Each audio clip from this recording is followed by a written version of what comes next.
Hello student, I am Soumyajit. Welcome to Das campus. Das ক্যাম্পাসের YouTube চ্যানেলে তোমাদের সবাইকে আমি স্বাগত জানাচ্ছি।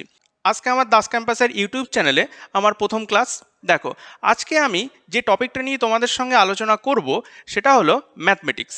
ম্যাথমেটিক্সের কোনো চ্যাপ্টার নিয়ে আজকে আমি তোমাদের সঙ্গে আলোচনা করব না। আজকে আমরা আলোচনা করব ম্যাথমেটিক্সের ওভারঅল সিলেবাস নিয়ে। পুরো সেন্ট্রাল এবং স্টেট লেভেলে, অল ইন্ডিয়াতে সেন্ট্রাল এবং স্টেট লেভেলে জবের জন্য যত কম্পিটিটিভ লেভেলের যত এক্সাম হয়, সমস্ত এক্সামের জন্য ম্যাথমেটিক্সের সিলেবাসটা কি সেটা নিয়ে আজকে আমি তোমাদের সঙ্গে ডিসকাস করব। দেখো, ম্যাথমেটিক্সের সিলেবাসটা কিন্তু দুটো টপিকে ডিভাইডেড। একটা হলো অ্যারিথমেটিক আর একটা হলো অ্যাডভান্স। কোনো কোনো এক্সামে শুধুমাত্র অ্যারিথমেটিক পোর্শন আসে, অ্যাডভান্স থেকে কোনো প্রশ্নই হয় না, যেমন ব্যাংকিং লেভেলে। আবার কোনো কোনো এক্সামে অ্যারিথমেটিক আর অ্যাডভান্স থেকে সমান প্রশ্ন আসে। আবার কোনো কোনো এক্সামে অ্যারিথমেটিক বেশি আসে, অ্যাডভান্স কম আসে। বিশেষ করে স্টেট লেভেলের এক্সামগুলোতে কিন্তু তোমার অ্যারিথমেটিক থেকে প্রশ্ন বেশি আসে, অ্যাডভান্স থেকে কিন্তু প্রশ্ন কম আসে। আবার এসএসসির যে এক্সামগুলো হয়, সিজিএল, সিএইচএসএল, এমটিএসএ, এই সমস্ত এক্সামে কিন্তু অ্যারিথমেটিক আর অ্যাডভান্স থেকে অলমোস্ট ইকুয়াল প্রশ্ন আসে। আবার ধরো সিজিএলে অ্যাডভান্স থেকে এখন রিসেন্টলি প্রশ্ন বেশি দিচ্ছে, অ্যারিথমেটিক থেকে কিন্তু প্রশ্ন কম আসছে। আচ্ছা, সেটা আমরা সেই বিষয় নিয়ে আমরা পরে আলোচনা করব। আজকে আমরা আলোচনা করব হচ্ছে এই অ্যারিথমেটিক এবং অ্যাডভান্স থেকে কোন কোন চ্যাপ্টার আমাদের পড়লে আমরা সেন্ট্রাল থেকে স্টেট সমস্ত এক্সাম আমরা দিতে পারবো, ম্যাথমেটিক্সে কোনো সমস্যাই হবে না। দেখো, এবার প্রথমে আমরা তোমাদের সঙ্গে চ্যাপ্টারগুলো ডিসকাস করে নিচ্ছি। দেখো, অ্যারিথমেটিকে কোন কোন চ্যাপ্টার পড়তে হবে।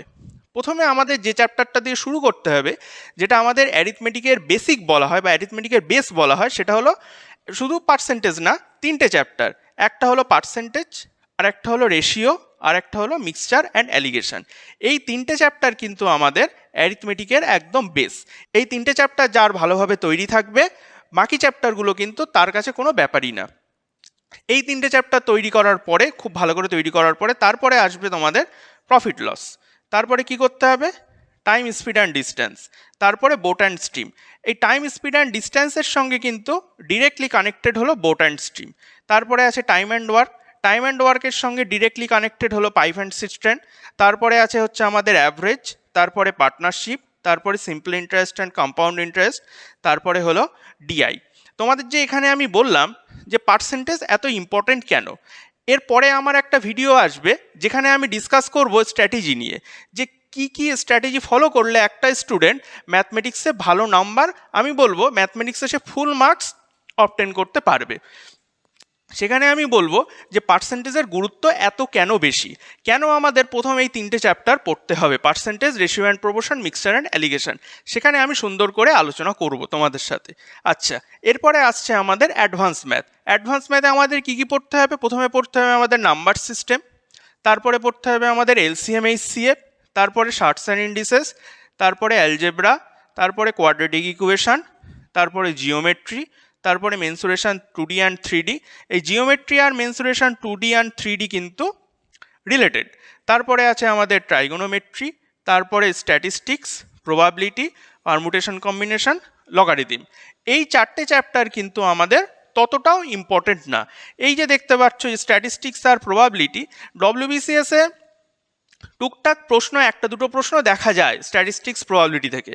আর রিসেন্টলি এসএসসি সিজিএলের যে নতুন প্যাটার্নে পরীক্ষা হচ্ছে, সেখানে ম্যাথের সিলেবাসে এই স্ট্যাটিস্টিক্স আর প্রবাবিলিটি কিন্তু নতুন করে অ্যাড করা হয়েছে।